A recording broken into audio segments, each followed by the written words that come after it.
And there's 81 fishing, which unlocks the manta rays of the fishing trawler. Oh, welcome back to the hardcore series, I guess. That's all the fishing I'll be doing here in Menifos for now, I think. I got plenty of these to cook up for some food, and then I wanted to get some manta rays so I can do some more big game hunter, so I can catch that Rex, whatever the tier 1 Rex is. And there is 90 Herblore, which is a huge level on an Ironman account especially. Unlocks a Ports Adventurer, the Biologist. I can get Primal Extract, just a number of other things, Extreme Defense. And I guess I could boost 6 levels if I wanted to go for a 6 level boost to make overloads at this point, which I don't think I'm going to bother with. I'm going to get one more level just to make that easier. And I'm like almost out of Snapdragons from making all these super restores. You can see here, where's my 3 doses? 4,220 super restores, 3 doses. So that's going to be like, what, over 3,000 4-dose super restores I'll have for Slayer, bossing, and anything I need prayer for. So this is a really nice supply to have. And of course, the Herblore XP is amazing. I'll probably get 91 off of just all the other herbs and stuff that I'll be processing towards making overloads. And what do you know, there's 91 Herblore, which means I can do an easy 5-level boost to 96 for overloads, which just revolutionizes your PvM capabilities on an account. Like being able to just use overloads, it makes it so that you can actually use Sardome and Bruise effectively, and just makes you do a ton more DPS and take a lot less damage because your defense is so much higher. So yeah, I'm just going to finish off this banner boost to make some super or extreme magic potions. I also did the Sears Village task for making the extreme ranging potion, so that was good to get out of the way. And there is 80 cooking, which unlocks sharks, which I'll be getting a ton of from God of War Dungeon 2, so it's going to be pretty much the primary good food source at some point. And I can also do the Sears Village task, which I have been putting off for way too long. I really want that enhanced Excalibur. And there's Elemental Workshop Part 1 complete. Just had to do this for a Sears Village task. I also completed Scorpion Catcher off video, because that's also required for a Sears Village task. And there we go, you can see in the chat there I've completed the Sears Village task set through the Elite tasks. So there's all these XP lamps, so I'll just throw straight into Herblore, because, I mean, still, even if I've unlocked overloads, I still need to unlock Elder overloads, and Herblore is still just an annoying skill. So all this XP just straight in there. And then I've unlocked the Enhanced Excalibur. Just got to take this to the Lady of the Lake, and doesn't she just upgrade it to the Enhanced Excalibur, and that's just going to be an awesome convenience item to save food during PvM and Slayer and things like that. It's also something I can put mobile on if I augment it and have it on the offhand, which is important at some point when I get Aftershock to make sure I don't lose Aftershock charges when I switch to a mobile. And here we go, just turning in the medium task set of the Tier 1 tasks, which are just really important because it means I can catch Grenwalls without using bait, which makes them actually bearable to catch for the Grenwall spikes I need for extreme ranging potions that I desperately need for overloads. And then Tier 1 Quiver 2, a nice little thing that I get prayer bonus for while carrying ammo. And then I can also use the second Mushroom Patch in Tier 1, so that's also a really important thing to do for gathering mushrooms. And there is all the overloads I'll probably make for now. Made a decent chunk, like 326 overloads, which should last me a while, at least until I get my Herblore ups, so the boost is even easier. But yeah, that's going to be good for God of War Dungeon 2 and bosses that, you know, I need accuracy on. So that's just an amazing unlock to have. Can start actually doing Reaper assignments. I've been putting off Reaper assignments for like weeks now because I just didn't want to bother doing them if I'm not going to be able to kill God of War Dungeon 2 bosses like efficiently. So now that I'm there, it should be good to go. And this should complete that giant mole Reaper task. And man, I gotta say, like, it's just night and day between like doing it now with Soul Split and all these new equipment and stuff versus doing it when I was doing it with like Mage and like no curses, no potions at all. Oof, I don't splash. I heal all my HP back with Soul Split. I don't use any food or prayer potions with Pendant Sora. Like, oh, this is just so much nicer.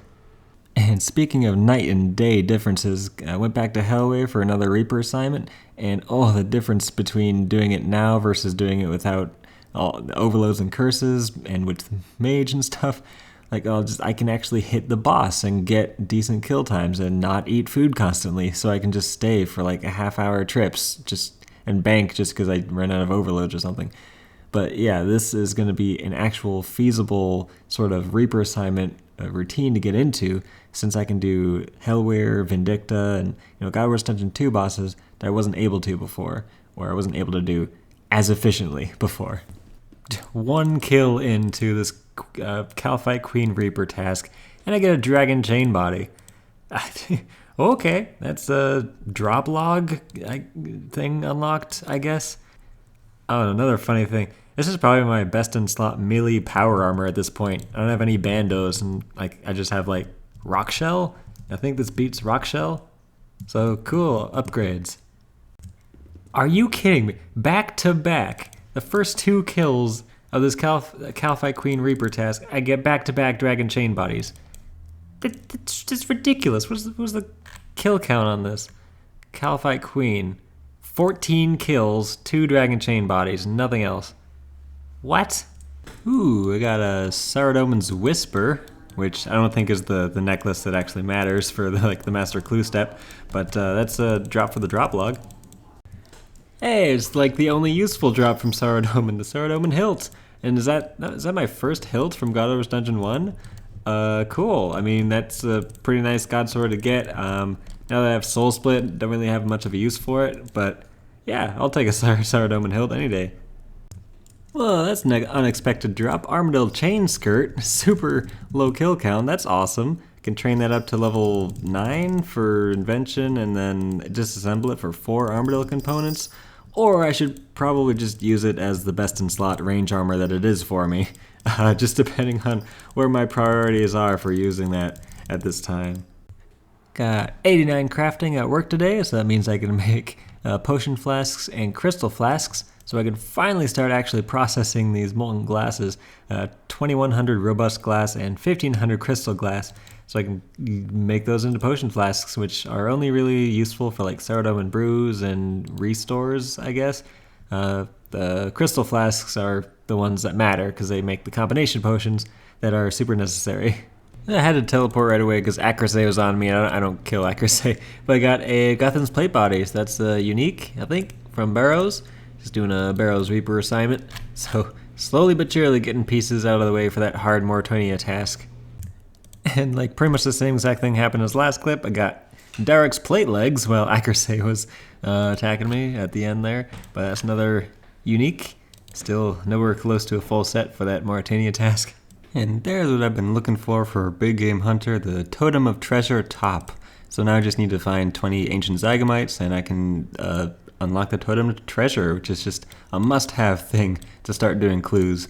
And there is 90 crafting, which I'm pretty sure unlocks something important for me, right? Not really, honestly, but that's just a milestone level at least. I got pretty much all the way from 89 to 90 crafting off of crafting the crystal flasks and potion flasks. I'm making sure to craft the crystal flasks during the Ithel Voice of Saren, since that gives you plus 20% XP on it, which is just great. And that's a full hour of Vindicta done, my first Vindicta Reaper assignment, and my 30th Reaper assignment in total, so I got 10 extra points there. I'm going to need to do a lot more Vindicta at some point just to get that Dragon Rider Lance, and the diamonds are nice for making porters at some point. But yeah, it's a boss that I'm going to need to do a lot of, and that's the first hour I've done on this account. And there is 90 Archaeology, which is a milestone level, unlocks the Professor qualification and the Orthan dig site, so that new dig site's there. I'm trying to work on 98 Archaeology because that unlocks the Divine Conversion Relic power, which will probably coincide with me getting 95 Divination, so I can use that at incandescent energies, and that'll just make energy gathering so much nicer, so much faster, and it'll basically allow me to do invention efficiently, which is super important. And this should be the last Archaeology collection I need to unlock the Professor thing at the guild. Man, you have to complete every single collection that you can through level 89 to actually be able to unlock this at level 90. But whew, that unlocks the material storage upgrade that I need because I'm wasting bank space because all the orphan materials that are out now that I get from Tetra Compass pieces, they have to sit in the bank until I get the upgrade. Not really anything else much that you get from Professor Qualification. It's just the next step. And at level 99 is when the biggest unlocks are actually there. You get the outfit, master outfit, and the Mattock of Time and Space, things like that. But oof, just 9 more levels to go for that. 9 very long levels. Ooh, so there's the Who's the Boss 2 achievement, which I believe is 1,000 total boss kills. And that actually unlocks something, the adrenaline crystals, so I can actually start bosses at 100% adrenaline now.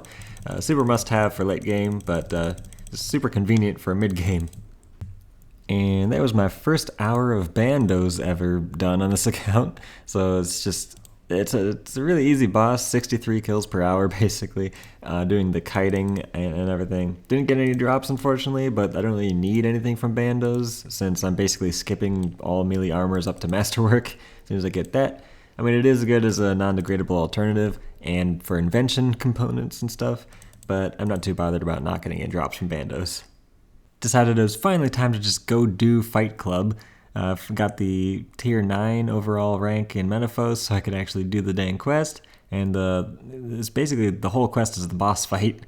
There's like a bit of stuff before the boss fights, but I mean, it's pretty much all just the boss fight. And then the boss fight itself, I mean, it can be spooky if you don't know like what you're getting into, but just make sure to freedom when he does the kneel special attack, and pretty much nothing is going to KO you, really. Even so, I'm always trying to be over-prepared for these boss fights, because you don't want to be under-prepared, especially in a hardcore Ironman. Got the Sign of Life on there, full tank armor, tier 85 weapons. Like, there's no way to lose on these. And with that quest complete, it completes the Menaphos quest series, so I'm getting full reputation gain possible and access to the Soul Altar. I still need to get that dang Soul Talisman from Shifting Tombs so I can complete my Omni Talisman. And with that, I think I'm going to call this an episode. Next time, I'm going to go for Sliske's Endgame. There's just a few more quests I got to knock out, and there's going to be some sketchy quest boss fights in the next episode as well. But thanks for watching this episode, and see you next time.